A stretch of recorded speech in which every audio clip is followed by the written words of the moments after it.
Welcome to Islamic Life Coach School Podcast. Apply tools that you learn in this podcast and your life will be unrecognizably successful. Now your host, Dr. Kamal Akhtar. Hello everyone. Peace and blessings be upon all of you.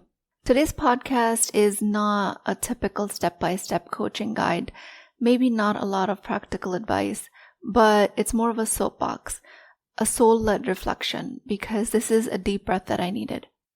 Our family recently experienced a tragedy. We lost a young mother, may Allah subhanahu wa ta'ala grant her Jannah. She passed away from complications of pregnancy and childbirth. And in all of the moments that followed, I've been sitting with so many questions about womanhood, about sacrifice, about what we currently call strength, and what we ignore in the name of weakness. And this episode is born from that place, a space of grief, reflection, and a lot of hard truths. For a long time now, I've been on a journey to reclaim a balanced feminism definition. Not the version that's loud for the sake of rebellion, not the one that calls for silence in the name of faith, but something that's rooted in the divine and is a balance. One that recognizes the sacredness of a woman's voice, body, and soul. One that recognizes the cultural, religious, and generational significance of women. And I've been trying to distill what's real, what's loving, what's just. Between the contemplation of all of these deep questions, what came up for me was hierarchy.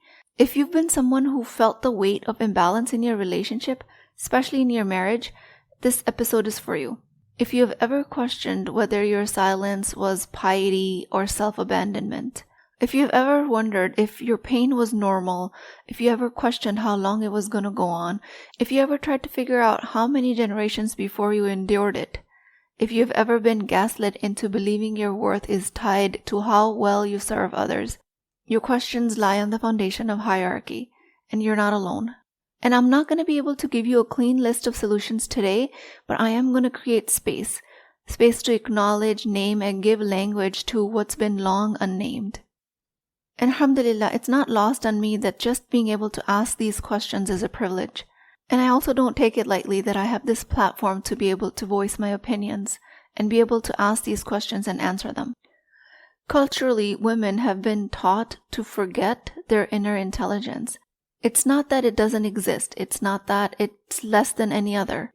Not because you weren't capable, but because you were raised inside a system that insisted that male point of view is the correct one.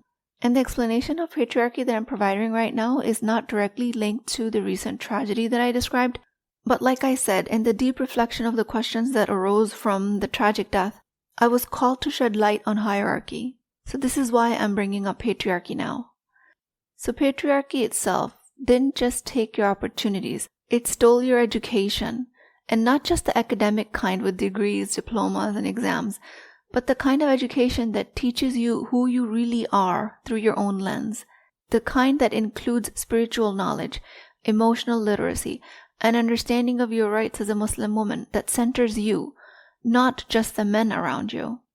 And when you grow up without that kind of education, you don't even know what you're missing. You become disconnected from your own voice. You confuse silence with righteousness. You shrink yourself and you call it humility. You endure emotional pain and you call it sabr. And when you're unaware of your own power, you can't see your possibilities. You don't apply for the job. You don't leave the unsafe marriage. You don't speak in the masjid meeting. You don't challenge the injustice in your home. Not because you're weak, but because you've been trained to believe that you're not allowed to want any of these things. And the painful irony is that when all of that happens, when the opportunities pass you by, you end up proving the oppressor's point, that you're behind, that you're unrefined, uneducated, that you're not with the times, that you're less intelligent. But this illusion isn't the result of your failure. It's a result of the sustained discrimination. It's a result of having your intelligence measured by a system that's designed to favor only logical intelligence. While that kind of intelligence carries a lot of credibility, it is not an all or none phenomenon. You have always had wisdom, maybe not the kind that gets you a medical license or a law degree, at least yet, but you've always had the kind of wisdom that's all-encompassing, but the kind that if you were given access to education and space to grow, your wisdom will grow to meet the challenge. There's a kind of knowing inside you that doesn't need to be proven with research studies or exams. It's not easy for me to explain it or translate into a bullet point, but it is absolutely real. It's the wisdom that lives in your body, the voice that you've been trained to ignore, and that wisdom is your birthright.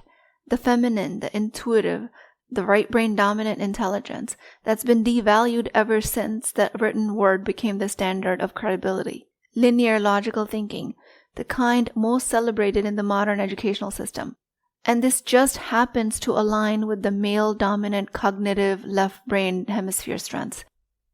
So when society began to prioritize what could be measured, validated, explained, it also began to quietly label everything else, like intuition, empathy, embodiment, emotion, as irrational, weak, and even useless.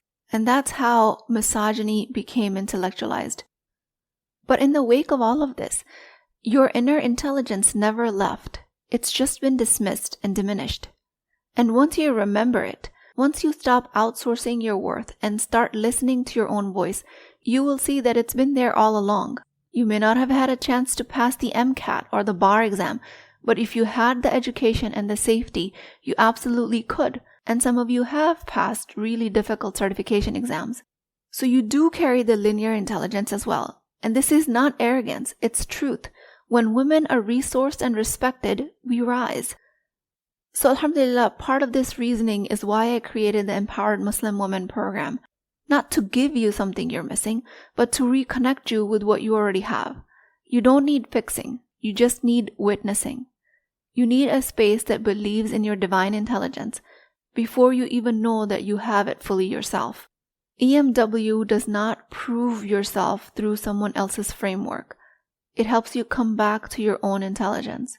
Because Allah subhanahu wa ta'ala never created a soul without an ability to heal, without its own inner intelligence. That includes you. Patriarchy thrives on hierarchy. It's built on a belief that someone must be on top and someone else beneath. And then very often, woman is the one expected to occupy the beneath position, quietly, respectfully, without questioning. And this shows up in all sorts of subtle and overt ways. Let me supervise your spending to make sure that you're not doing it wrong. While it might sound like protection, but it's really a statement about power. It says, you don't get full access to this resource until I approve it. And that mindset extends way beyond money. It shows up in restrictions like, you can't be trusted to go out unless you wear hijab or niqab. That women cannot be trusted to carry their own dignity. That is not why hijab was ordained. And none of this is about faith. This is all about control. And control always feeds the power differential. And patriarchy in itself creates a system that pretends to educate women, but while quietly limiting them at the same time. Instead of offering women access to real wealth-building knowledge, women are given budgeting tips.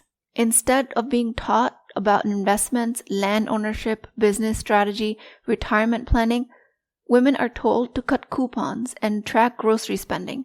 It's a deliberate downshifting of financial empowerment. And that's just one example. If you look around, you'll see dozens of normalized examples of unequal access to resources, all disguised as tradition, protection, and even piety.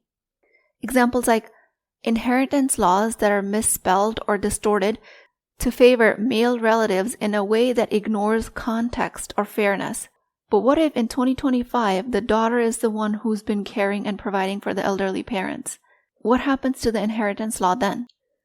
Or other examples like men being favored for religious scholarships, speaking engagements, and positions of influence, while women are relegated to children's halaqas, women's halaqas, or cooking for fundraisers.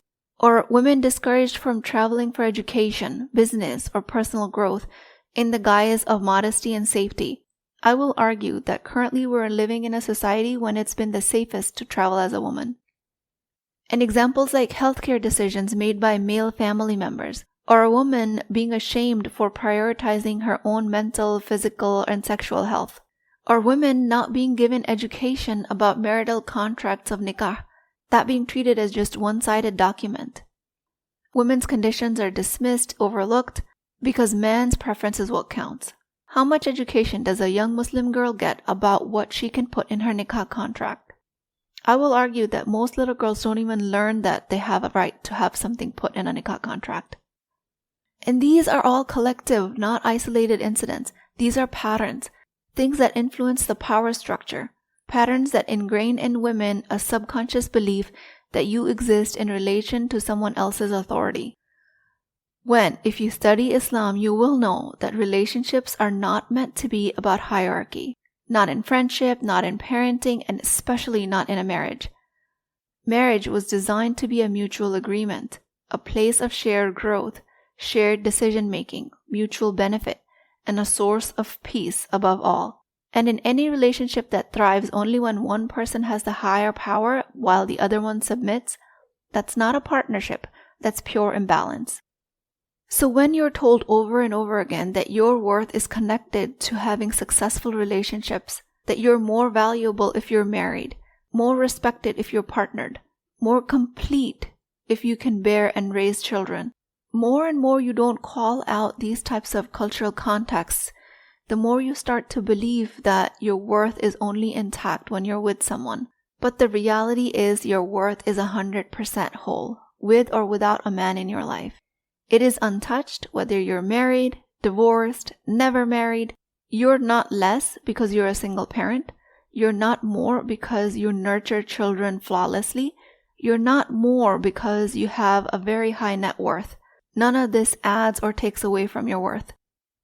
If you can't have children or haven't found the right spouse or not choose to do any of that, that does not take away from your divinely ordained value.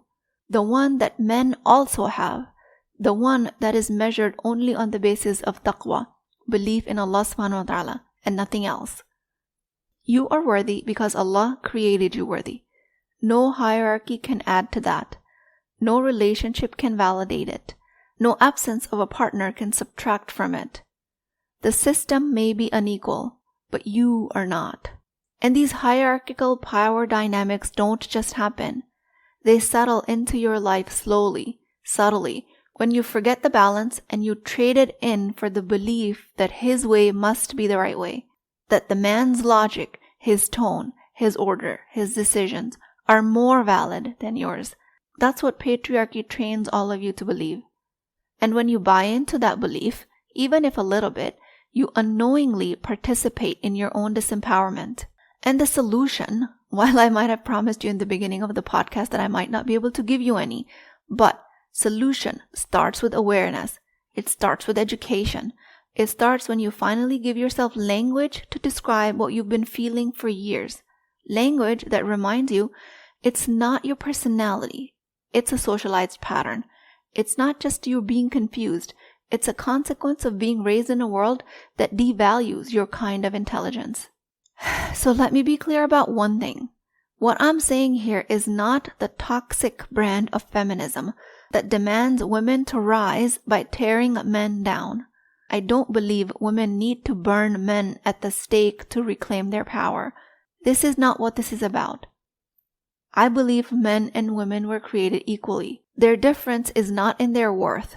And currently, if you look at the world, the truth is men aren't given any emotional intelligence education the same way many women aren't given any financial, legal, or academic education access. If emotional intelligence doesn't come naturally to some men, just like linear, logic-based thinking might not come naturally to some women, then that means that we have to elevate men so they can come up to par with the emotional intelligence that women possess. It does not mean one is better, it just means both are needed. So in my approach, and this is my personal perspective, I choose to help men rise in their emotional intelligence. Not because it's my job, but because I can. Because I have tools that they didn't even know existed and that they needed. And if I love someone, why wouldn't I want them to meet me where I'm growing? Why wouldn't I want them to meet me where I already have strengths? That being said, I also want to be clear that it is not your responsibility to educate someone who doesn't want to learn, especially if they don't see the problem, especially if his blind spots are hurting you. You're not obligated to hand out emotional development like charity work, but you are responsible for knowing this. If you ever want to stop giving your power away to a man who thinks he knows better, not just about his life but also your life, You have to start by knowing your own worth, deeply, viscerally, at a cellular level, so you can stand up against that injustice. Because if you truly don't believe there is no inherent difference in worth between a man and a woman, you will continue to keep handing over your decisions. You will defer to him whether or not you should work, whether or not you should go to school, whether you should marry inside or outside your family, whether to move across the world for a marriage or to stay near your family. You will hand over your power to a man in your life in name of tradition, in the name of peace, in the name of respect. But underneath all of this is an unspoken belief, which is, maybe he really knows better. That's the trap the patriarchy creates in your mind.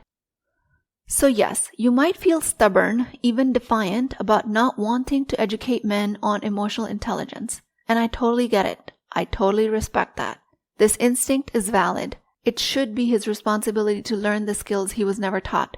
He should care enough to grow, to stretch, to embody compassion instead of control, to lead by example rather than force. He should do the work to uncover his own blind spots and biases. So while I agree with this point of view wholeheartedly that it is his responsibility, you have to measure yourself with the same measuring stick. You have to hold yourself accountable for what is your responsibility.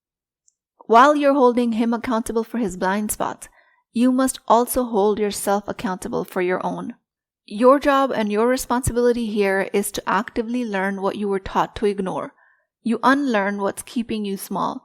You stop passively absorbing the belief that someone else should lead because they know better.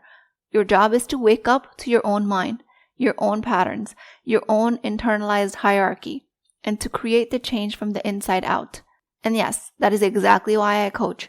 Not because I think you're broken, but because I know the system has trained you to forget how whole you already are. Coaching just happens to be the way I help women remember. But you're free to create your own transformation with whatever tools that speak to you. Read, reflect, create, speak, move, do embodiment exercises, journal. Whatever you do, do not wait, because your power is not pending someone else's growth. I do not coach to convince anyone of their worth, but I do work really hard to help them remember it. Power imbalance in relationships begins when women unconsciously accept the patriarchal belief that the man's way is the right way. This creates hierarchy, where his logic, his decisions, his control over your finances, his life choices are seen as more valid. True healing starts with just this awareness, giving your experience more language and reclaiming your worth, not by blaming men, not at all, but by recognizing your own blind spots and actively choosing change. While it's not your job to educate men who don't want to learn, it is your responsibility to know deeply and consistently that your worth is equal. It's your responsibility to know what your blind spots are and where you need growth and healing. No one is inherently more capable of decision making, leadership, or logic. When you believe that, you stop handing your power away. You become a conscious participant in your life, regardless of the system you were raised in. With that, I pray to Allah subhanahu wa ta'ala, Ya Allah, help me see my worth through your eyes alone, not through the lens of the culture, power, or fear. O Allah, anchor me in the truth that I was created with wisdom, with strength, with purpose. Protect me from beliefs that shrink me. Guide me to choose what honors my soul. Grant me the courage to hold my voice sacred and the humility to grow where I still cannot see. Ameen Ya Rabbal Alameen. Please keep me in your du'as. I will talk to you guys next time. If you're interested in getting coached by me, I'm offering a very affordable opportunity to do that with Wisdom Wednesdays. This is not a course, not a lecture. This is an opportunity for live coaching, real change with Islamic adab and etiquette. You do not need more information. You actually need a space to create change. At $19.99 a month, which is the price of takeout dinner, you as a Muslim woman will create confidence, intimacy, and connection without shame or fear of judgment, because your privacy is my highest priority. So join at www.islamiclifecoachschool.com, resources, Wisdom Wednesdays. I'll see you inside, inshallah.